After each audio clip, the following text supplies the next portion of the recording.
சர்க்கார் என்ற ஒரு படத்துல ஒரு பேனரை கிழிக்காம இருந்திருந்தா இவங்க தான் திருப்பி வந்திருப்பாங்க. அந்த ஒரே ஒரு பேனர் தலைவர் சர்க்கார் பேனர் கிழிச்சதுனால தான் நீங்க விட்டுட்டு உக்காந்துட்டீங்க. அதை நீங்க கிழிக்காம இருந்திருந்தீங்கன்னு வச்சுங்களேன், நீங்க தானே இருந்திருப்பீங்க அடுத்தாப்புல. நீங்க அந்த ஒரு பேனரை கிழிச்சதுனால தான் நீங்க இல்லை.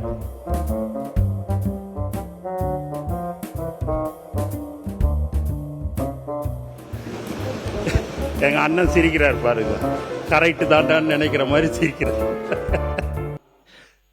உண்மையாகவே ஒரு மனிதனை எப்படியெல்லாம் புண்படுத்தணுமோ எப்படியெல்லாம் கஷ்டப்படுத்தணும்னு எல்லாருமே நிறைய பேர் வந்து அதை செஞ்சிட்டாங்க. சர்க்கார் என்ற ஒரு படத்தில் ஒரு பேனரை கிழிக்காம இருந்திருந்தா இவங்க தான் திருப்பி வந்திருப்பாங்க. அந்த ஒரே ஒரு பேனர் தலைவர் சர்க்கார் பேனர் கிழிச்சதுனால தான் நீங்க விட்டுட்டு உக்காந்துட்டீங்க.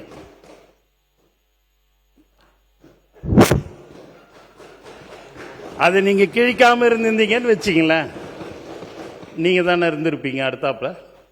நீங்க அந்த ஒரு பேனரை கிழிச்சதுனால தான் நீங்க இல்லை.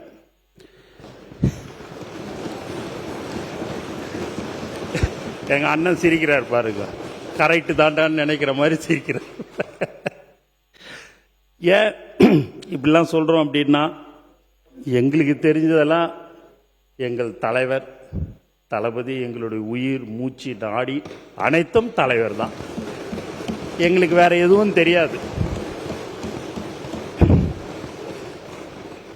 நானும் வந்து சட்டமன்ற உறுப்பினராக பாண்டிச்சேரியில் இருந்தேன் அப்படின்னா, நலத்திட்ட உதவிகள், இதேமாரி ஸ்வச் பாரத் திட்டம், குப்பை வாரும் திட்டம், அந்த இதெல்லாம் நானே தனியாக வண்டியெல்லாம் விட்டு தலைவர் பேரில் அப்பயும் அவருடைய ஃபோட்டோ காமிச்சு ஜெயிச்சு நான் ஒரு சட்டமன்ற உறுப்பினராக இருந்தேன். அண்ணன் காலையில் சொன்னார், சிறிய அண்ணன், நான் அரசியல்வாதி இல்லை, ஆனால் நீங்கள் ரிஜிஸ்ட்ரேஷன் பண்ணது அரசியல்னு அப்படின்னு சொன்னார். அரசியல் ரெண்டு விதம் இருக்குது.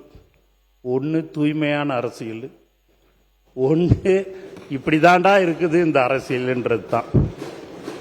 அந்த மாதிரியான ஒரு தூய்மையான அரசியலை நாங்கள் தேர்ந்தெடுத்தோம்.